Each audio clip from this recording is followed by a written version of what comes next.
አውይ ሲያምሩ እግዚአብሔር ለዚህ ደጅ ለዚህ በረከት ያብቃን። እንዴት ነው በናፍቆት እንንከባለል ደረሳችሁልና ነፍስ ውጭ ነፍስ ግቢ ላይ ነበርን። እንኳን በሰላም መጣችሁልን። ወይ ጉድ! የኛ ውቦች የምር በጣም ደስ ይላል። እግዚአብሔር ይመስገን። እኔ በጣም ነው ደስ ያለኝ ማለት የሆነ እዚህ ቦታ ላይ ያሉ ያክልን የተሰማኝና ብዙ ጊዜ ጣርቃኔ ነው ውዶቼ። እኔ እኮ አላቅም ዝም ብዬ ነው እንደዚህ እንትን እምለው ማለት ነው። ጣርቃኔ ነው ይሄ። ዋው በጣም ሩቅ ነው እናንተ፣ በእግር ነው የሚከደው። ዋው ደስ ይላል። ግን እኔ ሰነፍ ነኝ፣ የእግር መንገድ አልችልም።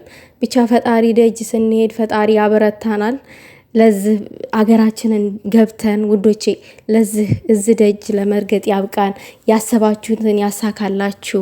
የቡርኪና የሀይሚ በረከት በእኛ ላይ ይደር ማለት ፈልጋለሁ። በዛ አጋጣሚ የኛ ናፍቆቶች የኛ ስቶች ስላየናችሁ እንደዚህ ስለሆናችሁ ስለመጣችሁልን በጣም ደስ ብሎናል። ሸረኛን ምቀኛን ፈጣሪ እሱ ያዝላችሁ። እዛ ጣርቃኔ ማርያም ጥላችሁት ኑ። ሸረኛችሁን ምቀኛችሁን መለያየታችሁን የሚፈልገውን እዛ የነሱን መንፈስ ጣርቃኔ ማርያም አስወግዳችሁት ነው። የነሱን መንፈስ ነው ያልኩትኝ። የምቀኞችን የሸረኞችን መንፈስ እዛ ጥላችሁት ኑ። በእናንተ ላይ ክፉ ነገር የሚያስቡትን እዛ ተጥሏል። ከዚህ በኋላ ማለት ነው ተጥሏል ትላላችሁ እና እግዚአብሔር ይመስገን። የምሬን ነው የምላችሁ። እንደዛ አይነት ነገር ሳይ እኔ በጣም ነው የምቀነው፣ መንፈሳዊ ነገር ሳይ ማለት ነው።